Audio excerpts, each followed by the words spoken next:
Hello and welcome to another episode of the World War II podcast. I was quite excited about recording this episode.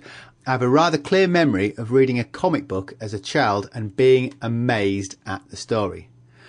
I'm discussing the sinking of the USS Indianapolis. My assumption is that story made it into a UK comic book on the back of the character Quint in Jaws giving a 4-minute speech about the events surrounding the sinking.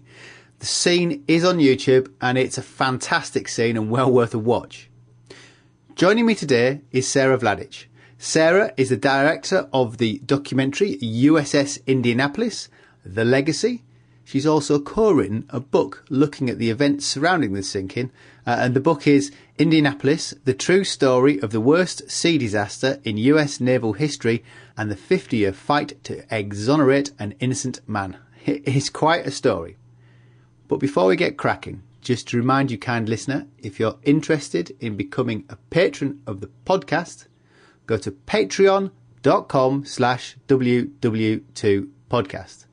By becoming a patron, you'll be able to bask in the satisfied, rosy glow that in doing so, you'll be helping me find the time to put the show together. But more than that, you're rewarding yourself with more World War II chat that I make available to patrons. Patreon will also provide you with a personalised RSS feed. It's in the top right of the Patreon window somewhere, which, when put into your podcast software of choice, will allow these extras to be automatically downloaded for your pleasure. So that's patreon.com/WW2podcast. And I thank those who already support the show. Sara, thanks for joining me. So if we start with the USS Indianapolis, I hadn't realised it had seen so much action. What was its backstory prior to when we're looking at? Well, even prior to World War II, it was President Roosevelt's ship of state. So, it took the first American president away from the United States for the very first time. And so it was, going on it was called a good neighbor tour, kind of, outreach. So it started, that was kind of where it all began, right as soon as it was christened. And then as it went into World War II, she was off of Pearl Harbor when Pearl Harbor was hit. She was at Johnson Island, which was not too far away, and rushed back and, was sent to fight, to chase after the Japanese almost immediately. And that thrust her into the war. And so she had 10 battle stars. She was all over the Pacific and credited with sinking a couple Japanese cargo ships and, shooting down quite a number of kamikaze planes. And so really, she was a very involved ship in the Pacific War. And it's one of those funny things, I guess. They once you're out there, there's sort of no coming home unless you're hit, presumably.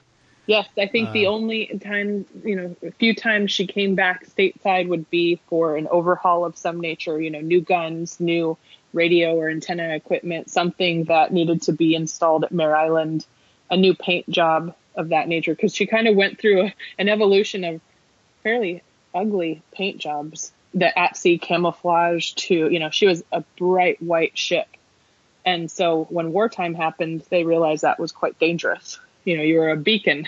So she went to the good old Navy gray and, they removed a good portion of her teak deck because of speed. The cruisers were built for speed. And so they kind of offloaded a lot of the heavy equipment and unnecessary items, including a big portion of the teak deck because of speed. So that all kind of went away. But really, she was not stateside very often and for very long periods. I hadn't realised that they'd go to such lengths to remove the teak of it. What did they replace teak with? Nothing. I mean, it was the steel decks, which were, from what I understand, very slippery. And so the quarter deck, when they went through the high seas, men would be sliding back and forth, trying to get their grip on the deck.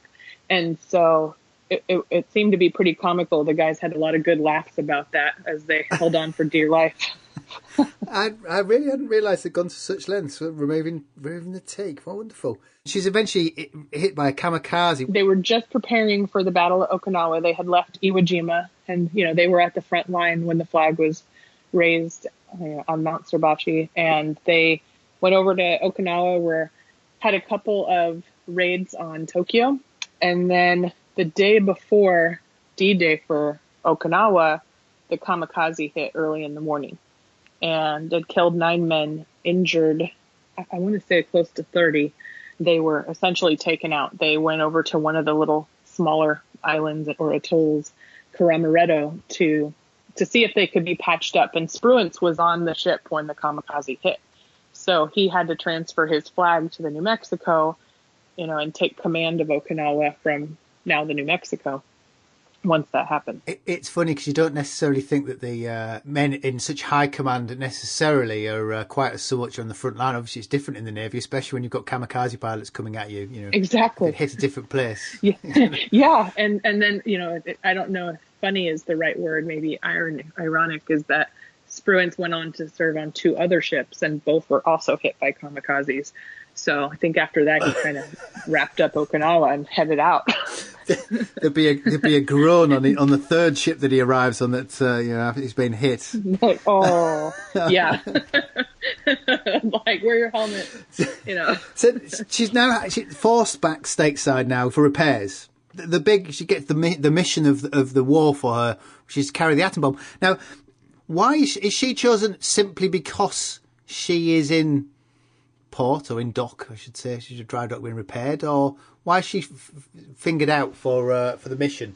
There's a couple reasons.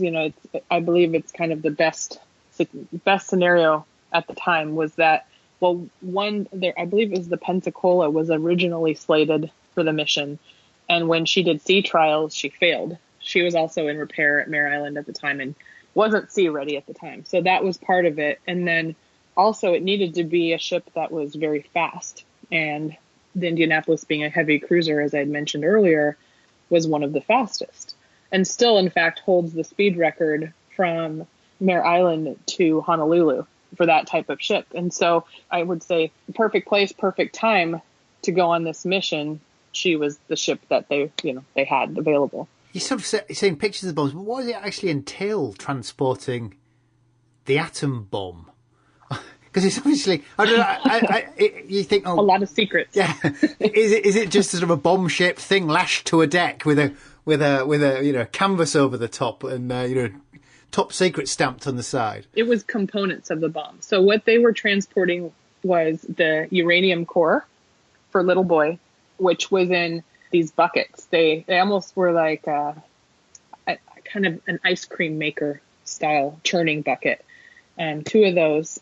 Lead containers, and then separately there was a giant crate the size of a Volkswagen Bug, and that was the housing of the bomb. So it really was just kind of the shell.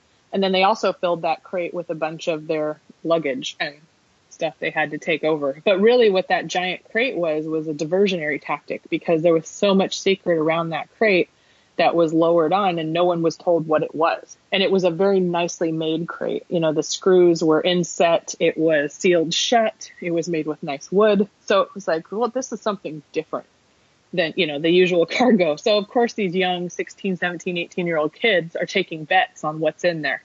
That was the hubbub, but really the heart of the bomb was in those 2 lead containers that no one even knew was really there. I wonder what their best bet was. Did they think it was Nimitz private car or something like that were shipping?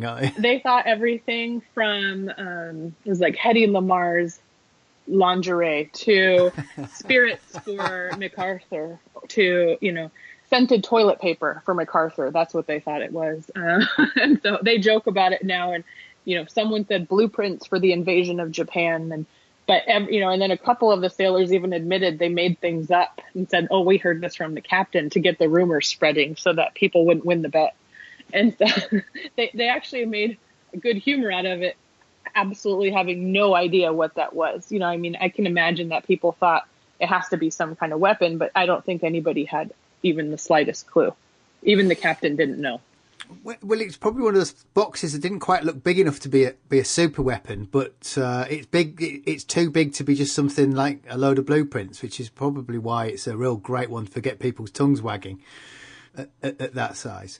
Now, what surprised me is it almost seems slapdash the way that they transported it. You were not transported it. It's just a race across. A race across the sea. There's no small fleet. There's no, nobody accompanying her. She's just told to get going. She was told that every day she saved would save a day of the war.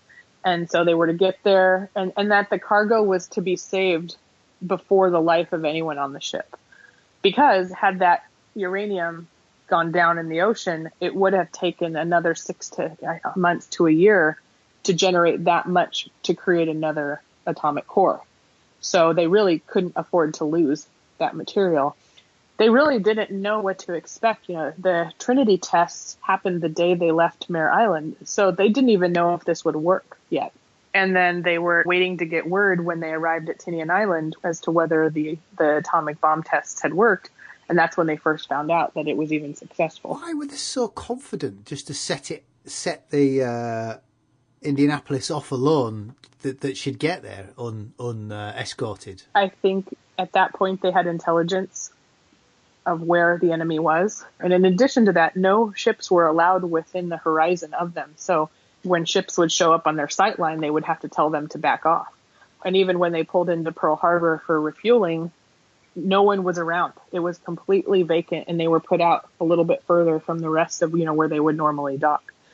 Yeah, it was not, it didn't have the trigger, so it couldn't go off as an atomic bomb, but I don't know if they understood how volatile or anything along that nature that they said, okay, everyone needs to stay away just in case. Because I wasn't sure if it was some sort of defence thing, stay out of sight of other people, but I couldn't quite work out, Yeah. But I mean, it must help with secrecy because no one's radioing your position about if you don't see anybody else, if you keep away from everybody. Right. Yes. And so I think maybe a combination of all of those, secrecy, safety, we got to just get it there before anybody knows. And, frankly, too, if you're trying to keep the enemy from knowing what you're up to, it's better to not let anybody know what you're doing. If she was at full steam, was she fast? Did that negate a submarine threat? Oh, yes. Yes, definitely. I believe it was 32 knots. She was constantly at flank speed, especially to Pearl Harbor. And then for nearly 2 weeks, she was traveling exceptionally fast for her speed. Normally they would go about 17 to 20 and they're averaging 32. So that makes a lot of sense if you can stay out of at least the submarines. You've just got to worry about aircraft, which then I guess that can be dealt with hopefully before they even get close by somebody else. They dock on the 26th of July and offload the cargo. And the bombs dropped on the 6th of August.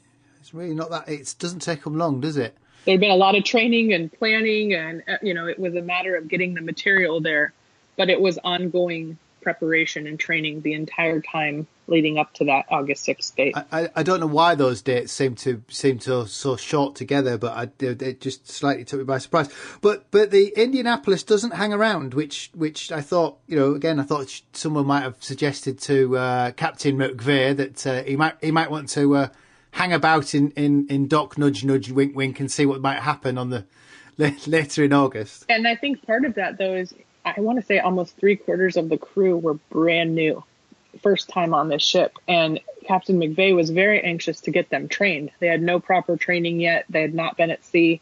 So he had a group of very green sailors, which he had to get ready for the invasion of Japan, because that was what he was understanding was the next step. They were heading to the Philippines to be trained in order to prepare for the invasion. And he's thinking, I've got to get a bunch of teenagers that know nothing. So that was his urgency to kind of, let's move along and get to where we can be trained. It's the Philippines they're heading to, isn't it? I made note of Guam, but I think I've got that wrong, didn't I? Yeah, but they're headed to Leyte. So this is where we're going to fail miserably on audio, because this is where geography comes in, and it's not the easiest thing to explain. But but they're moving from one command zone to another, aren't they? Which will cause problems. Yes, later on. And it's kind of later on, it ends up being pointing fingers of, no, you were in charge. No, you were in charge. And they really kind of sank on the chop, which is pretty much the exact split line between those two commands. Because I sort of hadn't realised that I hadn't thought that ships must have done this constantly, move between one administrative zone and another, and there has to be some sort of handover. And it never occurred to me that it must have caused all kinds of problems throughout the war. That is I was going to say the $1 million problem, but that was really the problem that kept being faced, is between these two commands. If something were to go wrong, it was very quick to point out, oh, sorry, you were in this GPS coordinates, or not GPS, but, these, into the future GPS coordinates. But they were really kind of, who was responsible? Oh, not me. It does just open itself up for book passing. But really, the important thing with the command is that you had the commander-in-chief in the Pacific with the one command, and then you had the Philippine Sea Frontier. And those were the overseeing commands, which plays a role later in the rescue as well, and how the men were handled. Some went to one command post and some went to the other. The gentleman who really should have been receiving the information and been awaiting the ship never received that information because it was in a different command, and then not receiving it when the ship didn't show up. It didn't matter to him because he didn't realize he was the point of contact. It's a complete failure of communications. Now, it didn't strike me as being surprising that she set off unescorted, as she'd arrived unescorted, but in retrospect, setting off unescorted seems like a peculiar thing to have done. Would that be fair to say? Especially so, yes. Especially so because of the fact of how many submarine reports had come in posing a very valid threat. The command that would issue the escort said they didn't need it. There was no danger. Having full well received and known that there was, in fact, a sinking, not even days earlier, but then an active sub-hunt that was taking place within hours of when the ship was sunk. So it really begs to wonder why you wouldn't just, for safety's sake, send them along with an escort. Part of the problem is, I'm sure some people know, but maybe I was not aware that she had no underwater detection, which wasn't really, her role wasn't an anti-submarine role. So in that respect, it would be presumably usual for her to have sailed with some sort of escort with sonar. Yes, exactly. She really didn't have the technology to know what the threat was. Her purpose was to transport or to get to the action as fast as possible to be the hired gun. So she wasn't out there, search and destroy. She was out there, get to the place and then take care of it. When they are spotted by I-58 on their voyage, are they at all prepared? I mean, are they all expecting... do they have routines looking for submarines? Yes. So they had patrols. I believe there were 11 men up on the deck keeping an eye out. But you have to remember it's midnight. It's pitch black. The moon is covered by clouds. And so from what I understand, you couldn't see your hand in front of your face out there. So how in a pitch black ocean... it's very unlikely that you're going to see a submarine unless it's surfaced all the way, which this one wasn't. It had the conning tower out and it had the periscope, but even that is not something you would see from a mile away. This will come into play later, but was there a procedure for standard anti-submarine ship manoeuvring? Did they zigzag and randomly change directions, or was that not the thing? Yes, so that was the protocol. They were to be zigzagging. The orders of that night in particular, because they had just been told there was absolutely no enemy threat, was that zigzag if you believe we need to. Having the cloud cover be very kind of disguising at that time, with the moon not being out to shine the light on them, the captain felt it was pretty safe not to zigzag and left it to his command when he went to bed. In addition to that, the moon was intermittent. So when it would come out, he says, if the moon does come out in full again, then continue to zigzag. So it was really up to their discretion, but not, they had no reason to believe they were in any kind of threat at the moment. So it was a disruptive form of transport, so men didn't sleep well when they're doing zigzag, and it wasn't easy for maneuverability just in terms of walking around the ship. So it was kind of one of those things where if there's no reason to do it, why should we do it? However, the interesting part about that is that the Japanese were very aware of this tactic and always handled their attacks with that in mind. So the exact strategy that Hashimoto used when he fired the torpedoes was that he believed the ship was zigzagging, and so he accommodated for it.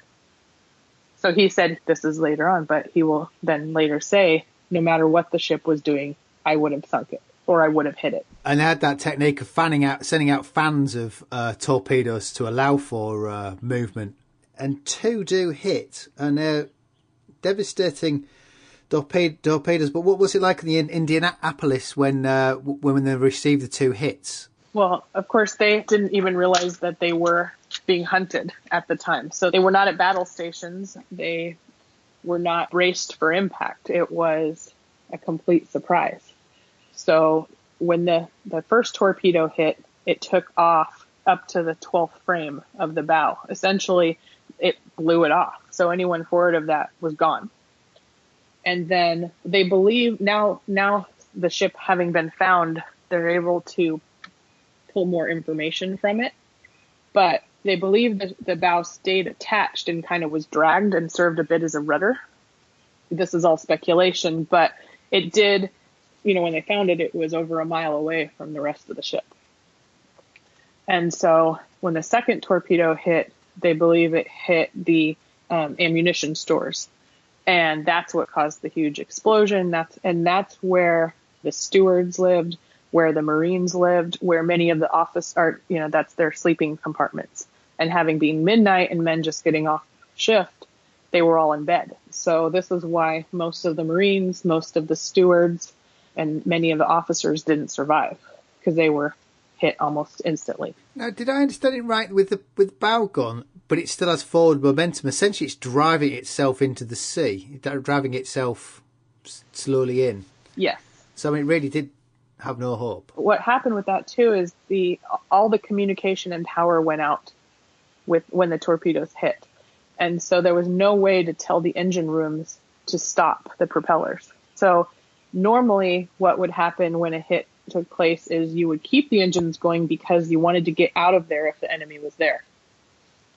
And so this is what they did, full steam ahead. It drove the ship further in a faster. It sank in 12 minutes. From the time they were hit till the time the ship was gone, it was 12 minutes. So with no power, could they... is the batteries on the radios to get out SOSs and the like? There's many testimonies that a signal was sent out, that an SOS was sent, but without the coordinates. There's no confirmation that coordinates were ever able to be transmitted. But in radio 2, which is near the fantail, or more toward the back of the ship, they saw that power was going out when they sent out the SOS. So they do believe it went out. The problem is there's no confirmation that anyone received it. One would have thought a ship of this size would check in at some point regularly, so someone would miss a check-in point and would recognise it as not being there.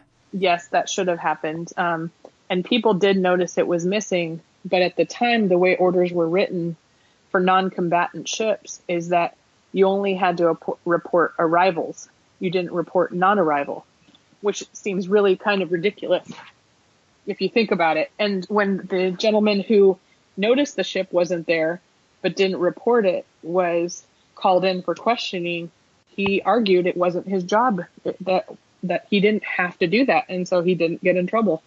He was fully aware the ship never arrived. And the argument was also that capital ships and ships as important as Indianapolis would be called with different orders at any given time. It could have been nothing happened and they were just called to a different area. And so this group wouldn't be notified. They kind of fell into both categories, where some knew and didn't say anything and others just thought, it's been rerouted. It just seems amazing that a ship of that size can go down and then nobody miss it. Nobody really knows where it is. And the other part of that is that, they had a brand new radio teletype system that was installed, and they had tested it and it worked perfectly in Mare Island or in San Francisco area. when it was tested again, they said, oh, we're not getting a signal. And instead of trying some other form of communicating with the ship, they just thought it was broken and the ship had sunk by then. And that's why they didn't get a transmission. So, there should have been, in every right, many reasons why people reached out to that ship. There wasn't any that we have any record of. So Quint in Jaws tells of 1,100 men going into the water. Is that about right? It's believed that it was about 800 that made it into the water. 800 to 900 is the guess based on where the torpedoes hit and who would have been killed instantly. So what were conditions like in the water? I mean, this is quite late in the war, so there had been a lot of improvements allowing for sinkings. But what were the conditions like? At the time, they're in the middle of the Pacific. The sun is very hot during the day and the temperatures drop with their bodies fully submerged in water during night. So there's quite an extreme in what was happening to body temperature, and they're submerged in salt water. So if they have any kind of cut, it's getting progressively worse. And there were some groups that did have a small amount of supplies and rafts, but the vast majority were in life vests only, if anything at all, or floating on something they could get a hold of, like a coffee can or an ammo can or something of that nature. They were kind of just grabbing whatever they could. And so that was the majority of the crew in that situation. And so they had no food or water for the 104 hours that they were at sea. And I thought by this time they'd absolutely rammed the ships full of life rafts that sort of fallen off, that would come off, and they'd done things like painted them yellow so they could be seen and things. I was staggered at how they're sort of bobbing about on sort of cargo nets with I guess cork on, and that's all they've got to keep them going, which, well, an hour at swimming baths for me does me, and never mind, days. Days, exactly. And I think a lot of that had to do with how quickly the ship sank. There were more rafts on the ships, but because it started listing so quickly and was at 45 degrees within minutes, that puts a tension on the ropes that doesn't allow for some of the rafts to be released. And so a lot of that changed. Now they're instant release. If they hit the water, they all of a sudden they are unlatched, so to speak. And they weren't like that then. In addition to these rafts, though, what was interesting is right before they left, they were, by complete accident, there was a double order of life jackets delivered to the ship. And this is within hours of them leaving. And they were like, what do we do with these? Just throw them anywhere you can. And so really, I'd say by the grace of God, they had a double order of life vests, and that contributed to saving lives, because unfortunately at the time, life jackets were made to last somewhere between 48 and 72 hours. These men are in the water for 90 to 104 hours, depending on their time of exact rescue, because it ranged over depending on the ship that picked them up.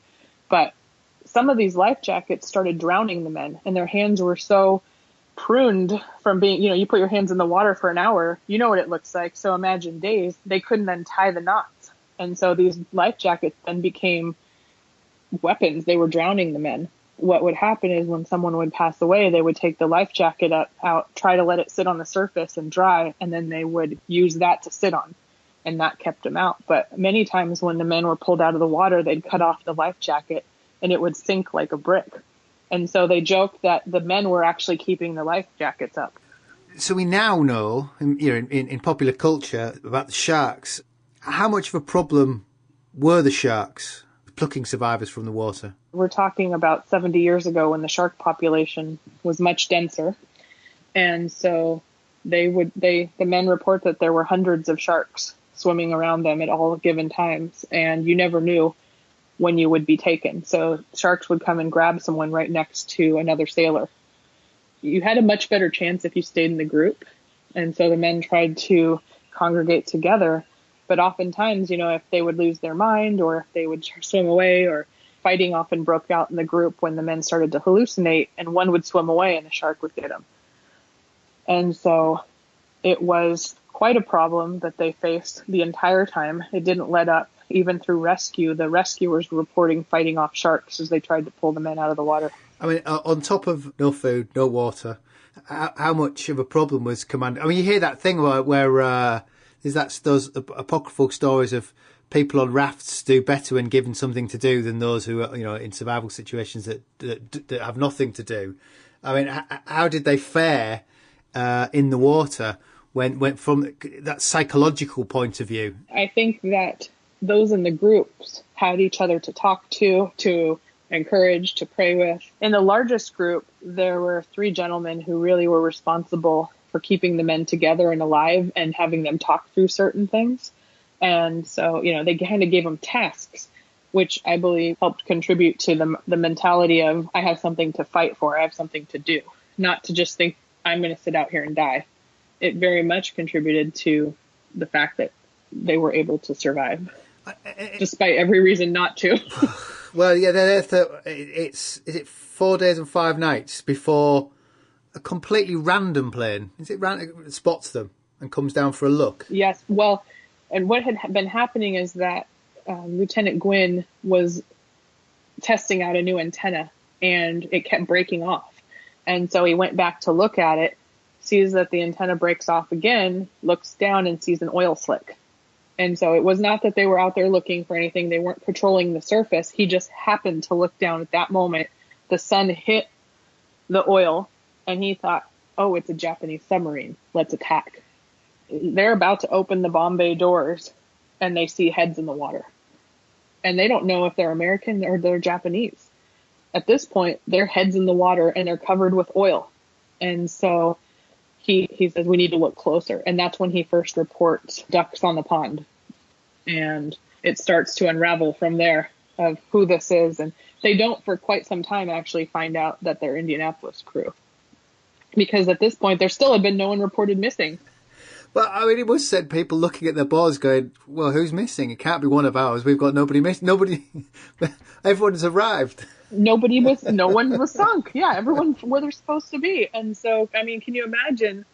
You'd have to be, if you're in any form of command, and then all of a sudden you're thinking, you know what, let's see where all our ships are. And they send the radio call out, everyone, report where you are. And Indianapolis never comes in. Someone had to be thinking, a couple superlatives, swear words and such, like, how could this have happened? You can see now people starting to go, wasn't my job to, covering their backs. Well, I didn't, it was out of my area. I didn't know. I didn't know. Yeah. I wasn't supposed to know. Exactly. The story that really got me at this part was the Catalina that puts down in open sea. Because they don't put down in open sea. To pick people up, and also in 12-foot swells. This isn't a glassy sea that night. This is a very rough sea, and they bounced a few times. And so, and then you have stories of the crew sticking pencils and cotton balls and anything they can find in all the leaks that have sprung because of how rough this crash was. So, this isn't a just ordinary thing. This is Adrian Marks' first time landing open sea and in rough waters and telling his crew, hold on, we don't know what's going to happen. And they did it. Thank God they did it. Well, it's a fantastic sort of vignette of the little bit things of that rescue that sort of people pulling together up and sort of beyond the call of duty. Presumably these people, the crew of the Indianapolis must have been absolutely on their last legs. They were, and the wonderful thing that I feel like I got to bring into this was the rescue, because really, like you said, these men were out of their minds by that point. By the time rescue came, they were so close to death. Some say they were a breath away, and they wouldn't have made it that night. And so the rescuers coming in are able to tell what condition these men were in, what it was like when they found them. They kind of fill in that story that we don't know because no one was in a right mind enough to explain it. Now, I would have thought in any normal book that would be the story, that would be the end. They're rescued, but that is only half the story, which I found was ridiculous. This is where I just find it sort of almost distasteful. It's understandable. There's a court of inquiry on any sinking of any ship to see what happened and what can be learned. And Captain McVeigh seems to think he's going to be implicated pretty quickly. Now, why does he think that they're going to, he might have problems. Because certainly up to this point, it seems to me that he's been faultless. I think that goes with the responsibility of command. He's the captain of a ship that was a very important ship. To some degree, he had to know that he was responsible for it.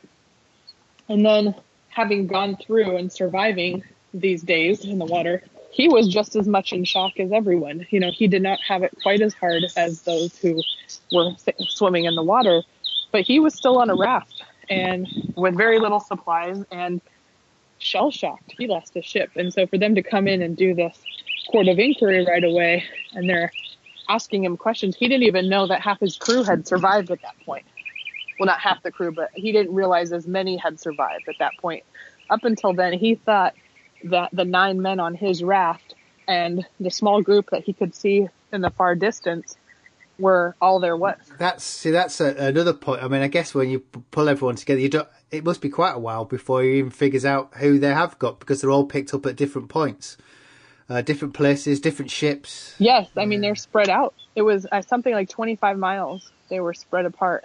They're picked up by different ships in the middle of the night. Didn't even see these other ships that arrived because they were that far apart, and taken to different hospitals.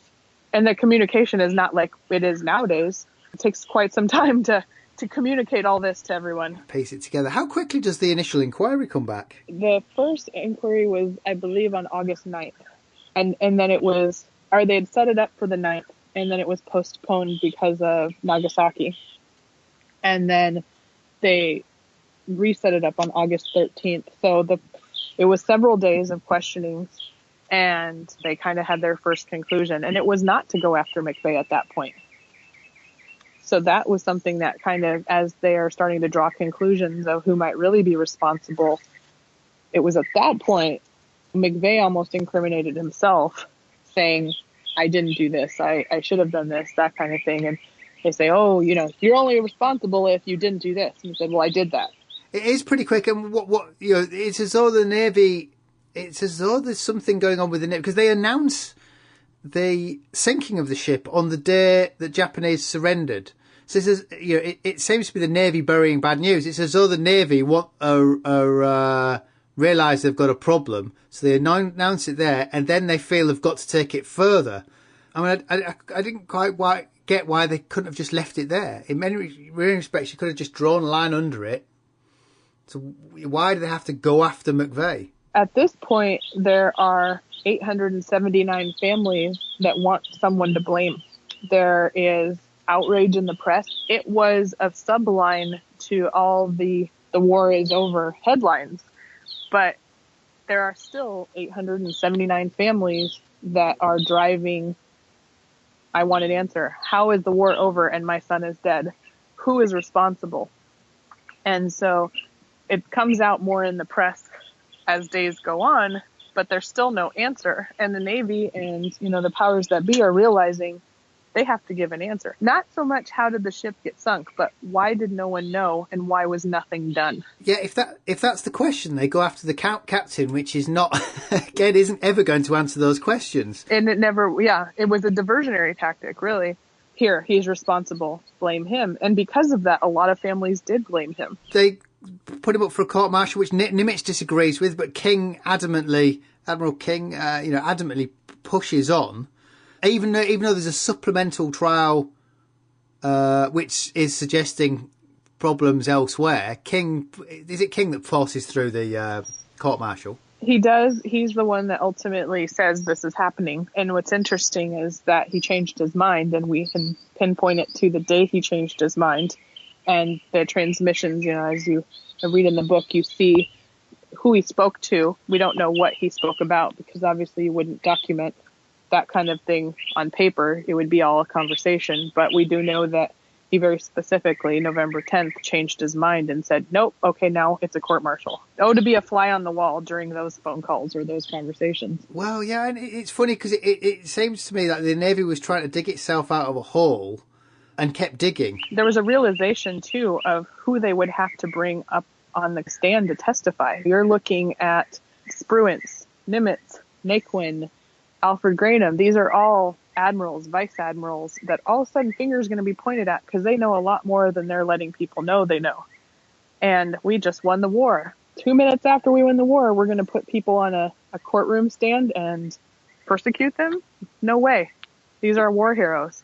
And so all of a sudden, who's the least painful to throw to the lions? And it was the captain. And again, the responsibility of command falls to the captain. So the moment that he was brought to court-martial, he was guilty. What charges they try to pin on him? Well, they do pin on him. It was failure to call abandoned ship, which they very quickly proved that was not the case. What's interesting is the Navy in the later part of November, I believe, November, is starting to draw a list up of things that they can blame him for. And they're kind of going through them like, oh, no, we can't do that. Oh, no, we can't do that. And the remaining two that were kind of obscure enough to be able to say, yes, he could be responsible for these was, like I said, the failure to abandon ship or call abandon ship, and then failure to zigzag, which technically he should have been doing because they were still at war and that's the protocol. And it's up to the captain's discretion, but you could argue his discretion was wrong. And so that's what they got him for, was failure to zigzag. They did bring Commander Hashimoto, the captain or the commander of the I-58 submarine, to testify, which was absolutely unheard of and had not happened prior to this, to bring the enemy to testify in a U.S. court-martial. There was outrage. We saw at least 50 to 100 letters from private citizens writing to senators and anyone they could get a name and address for, complaining, and they would put in insulting terms and whatnot. And how could you bring the dirty Jap in? How could you bring in the enemy to testify? How do you believe his lies? And the irony is that Hashimoto said it wasn't the captain's fault. I would have sank him no matter what. It sounds like a real strange sort of way to split opinion. You know, you're trying to do a captain for one thing, and then you offend a lot more people by bringing the enemy over. As I say, it's like the Navy just kept trying to get a one hole or we're digging another. Yes, and they created a spectacle. You know, it was a circus. They built a courtroom that could accommodate the press because they knew what this was going to be. They didn't give the captain the time to choose and find counsel on his own, but they had time to build a courtroom for the press. Interesting. Yeah. So, I mean, he is found guilty of was it negligence? What's the technical term?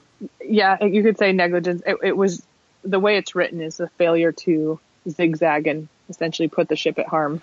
Which is, and presume, I mean, I find it astonishing that the crew keep the story alive so long, and it's really the intervention of a school kid in the 90s that really brings it back on the political agenda to get him, McVeigh, exonerated. Well, what it was with the young schoolboys named Hunter Scott, and the survivors had actually been fighting nonstop for more than 20 years before Hunter got involved. And what Hunter did was he brought the media's attention. And when the media has your attention, you know, then all of a sudden the government is paying attention because the media is paying attention.